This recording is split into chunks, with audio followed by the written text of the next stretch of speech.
Plus que satisfait, je suis content de vous retrouver aujourd'hui pour les détails cachés de l'épisode 5 de la série Loki et plus précisément de la saison 2. Bien évidemment, afin de regarder cette vidéo dans les meilleures conditions, il faut avoir vu l'épisode. Dans le cas contraire, fuis, pauvre fou. C'est bon ? Je pense que c'est bon. On est opérationnel là-dessus. J'estime que toutes les personnes qui sont ici veulent connaître les 9 détails cachés qu'on a trouvés, parce que oui, je ne suis pas le seul. Je tiens à remercier, notamment sur un détail caché, comme la semaine dernière, le serial vlogger Eddie, puisqu'il a décelé un détail caché qu'aucun autre média n'a trouvé. Donc rien que pour ça, n'hésitez pas à aller en description, parce que son travail est très qualitatif. Quoi qu'il en soit, on est parti pour commencer avec, attention, spoiler, Alcatraz. Pour ceux qui ne le sauraient pas, Alcatraz donc est une prison qui existe toujours, en périphérie, bien sûr, vous le voyez, de San Francisco. Et ce qui est très intéressant concernant ceci, c'est que 3 personnes vont s'évader, dont le personnage de Kazay, qu'on connaît très bien. Sachez que c'est quelque chose qui a vraiment existé. 3 personnes, en 1962, se sont échappées d'Alcatraz sans qu'on les retrouve. Et ce qui est très intéressant, c'est que, du coup, on va dire les évadés, si on peut les appeler comme ça, puisqu'ils se sont évadés, eh bien, l'un d'entre eux s'appelait Frank Morris. Et là où c'est très cool, c'est que Kazay, son vrai nom, c'est Frank. Donc, Kazay n'est autre que Frank Morris. En fait, c'est une petite référence également avec ce qu'on avait déjà dans la première saison avec DB Cooper, vous le savez, cet avion qui a été détourné ou je ne sais quoi, enfin bref. C'est à un moment donné où on comprend que c'est Loki qui est allé dans un avion, qui avait perdu un pari et qui a été défié donc par Thor pour faire ce genre de choses. Et donc, c'est une petite connexion avec ce qui a vraiment existé, c'est une vraie histoire. Et en fait, ils l'ont calqué par rapport au MCU. Et Kazay, donc, c'est la même chose, ce serait Frank Morris qui s'est évadé d'Alcatraz en 1962, donc c'est une vraie histoire. Sachant que dans cette scène-là, il y a une autre scène qui vient se connecter avec d'autres choses, et notamment dans la saison 1, lorsqu'ils sont en train de s'échapper, en gros, il y a un de ses compères qui lui dit « Dépêche-toi, si tu veux pas qu'on se fasse éviscérer comme des poissons ». Et là, c'est une référence à la première saison, où nous découvrons pour la première fois Kazay, et justement, c'est une scène qui se déroule entre Kazay et Loki, où Kazay ne sait pas ce qu'est un poisson. Alors, c'est nul comme détail, mais c'est un vrai détail. Pourquoi est-ce qu'il aurait dit ça, si ce n'était pas pour faire une référence avec la saison 1, où Loki lui dit, en gros, je vais t'éviscérer comme un poisson, une petite phrase comme ça, et lui dit, c'est quoi un poisson? Et justement, il a peur de ça. Et donc, ça montre un petit peu son innocence, mais c'est une connexion avec ce que Frank reçoit comme phrase de la part de ses 2 comparses. Donc là, il y a déjà 2 petits détails cachés dans cette scène-là que je trouvais plutôt sympathique. Je ne sais pas pour vous. Là, on va rentrer directement dans le détail que m'a mentionné donc Eddie, le serial vlogger, encore une fois, lien en description. Ça fait référence du coup au bar. Vous vous souvenez, il y a une scène où Loki essaye de retrouver Sylvie, il essaye de la convaincre de revenir pour que tout le monde ait la même aura temporelle pour qu'il puisse revenir au bon endroit au bon moment, et donc contrôler entre guillemets cette errance temporelle.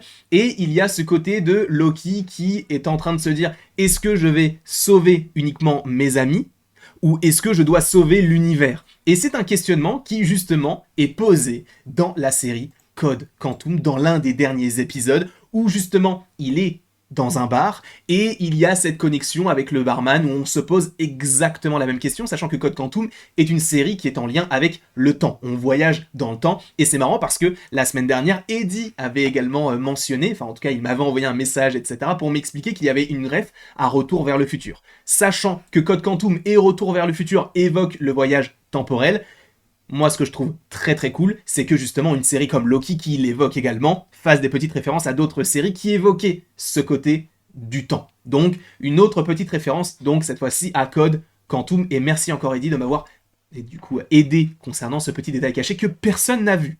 Alors peut-être que c'est une interprétation, mais le fait est que moi j'y vois clairement aussi il m'a démontré tout de A à Z et je me suis dit oui, en fait c'est une référence à ça. On va passer maintenant à B15, puisqu'à la fin du générique, on connaît son véritable nom, puisqu'il y est écrit donc Roger Willis. Alors, est-ce qu'elle s'appelle Roger, est-ce qu'elle s'appelle Willis? Moi, ce qui m'intéresse beaucoup, c'est Willis. Parce que Willis, dans les comics, c'est la meilleure amie de Loki. Et c'est ce personnage-là. Sachant qu'évidemment, ils ont retravaillé le personnage pour ne pas que ce soit sa meilleure amie non plus, elle travaille pour la TVA, elle est donc médecin dans l'univers, puisqu'en plus de ça, il y a donc une image qui a été officialisée par Marvel Studios, où nous découvrons donc le personnage de B15, et il y a écrit, tout à votre gauche, Roger Willis, Children Clinic. Donc on suppose que ce personnage-là s'appelle bel et bien Roger Willis, et donc que Willis fasse référence, si on reste sur le lore de Loki, eh bien à la meilleure amie de Loki. Ça ne veut pas dire que B15 et Loki vont devenir meilleurs amis, mais je trouve la petite référence plutôt sympathique. Ensuite, il y en a d'autres, en tout il y en a 9, des petits détails cachés, ou en tout cas des petits détails tout court. Doug, venons-en à Doug, donc la version humaine, entre guillemets, d'Ouroboros. Eh bien Doug, sachez qu'à un moment donné, il dit « Ah mais comment est-ce que je vais rentrer à Caltech ?» Alors Caltech, c'est une réelle université qui existe en Californie, ça existe vraiment. C'est une image d'ailleurs qui est tirée de leur site, donc tout simplement. Sauf que Caltech, ça fait aussi référence, alors certains vont me dire que c'est peut-être tiré par les cheveux, mais en vérité ça fait déjà 2 programmes dans lesquels on l'annonce, mais Caltech c'est tout simplement l'école, ou en tout cas l'université post-bac, même si bon, ils n'ont pas le bac aux États-Unis, mais t'as compris, c'est là où va aller Bruno, dans Miss Marvel. Il doit aller à Caltech, suivre un stage de je ne sais plus quoi, et donc c'est une petite connexion avec Miss Marvel, puisque Doug dit « je veux travailler à Caltech », et Bruno va à Caltech. Donc voilà, toute petite référence. Une autre toute petite référence sur laquelle je ne voulais pas forcément m'attarder non plus, c'est Zaniac. Bon, il y a un jeu qui est en lien avec ça, bon c'est pas hyper intéressant. Qu'est-ce que Zaniac? Zaniac c'est un personnage qui est en lien donc avec Dormammu, on avait déjà évoqué ça par rapport à l'épisode 2, si je ne dis pas de bêtises, de Loki, puisque Brad Wolf joue dans un film du nom de Zaniac, et il joue justement Zaniac. Donc c'est une petite référence par rapport à ce qui avait déjà été fait du côté du MCU, et donc du côté de la saison 2 de Loki.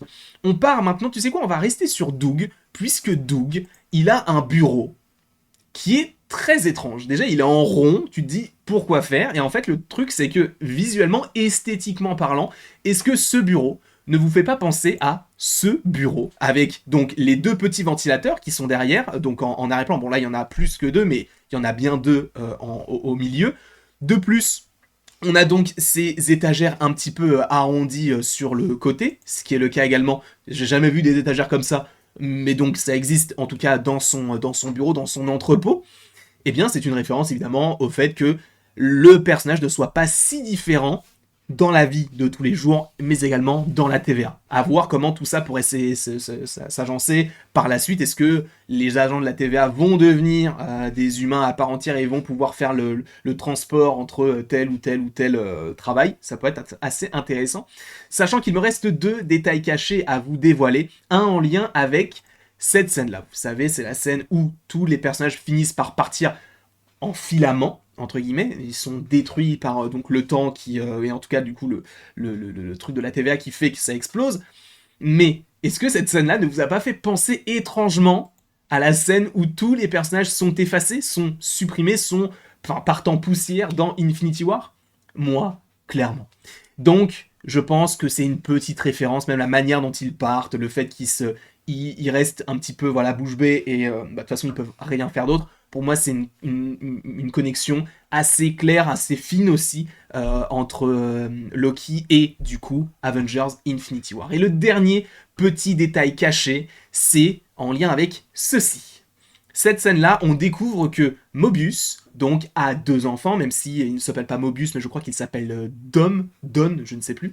Et en fait, ce qui va m'intéresser, c'est le numéro de sa maison. Donc, il habite au 1049. Et si on se renseigne un tout petit peu sur qu'est-ce que la Terre 1049, c'est une Terre, donc c'est une réalité créée par un personnage du nom de Franklin Richards, qui justement, avec Molecule Man, vont essayer de reconstruire le multivers.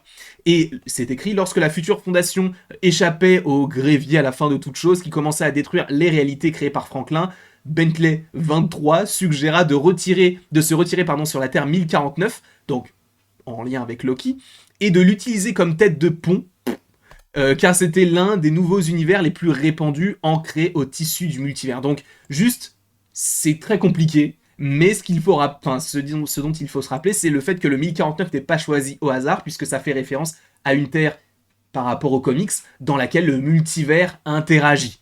Voilà. tout simplement. Donc on reste un petit peu cohérent par rapport à l'histoire même de Loki, saison 2, épisode 5, et même saison 2 tout court. Mais en tout cas là, présentement pour l'épisode 5. Quoi qu'il en soit, je vous remercie grandement d'avoir regardé cette vidéo. N'hésitez surtout pas à l'aimer, à la partager, à la commenter, vous abonner. Et si vous avez décelé peut-être d'autres détails, n'hésitez pas à le mettre en commentaire. Et après tout ceci, il ne me reste plus qu'à vous dire à la prochaine pour la prochaine.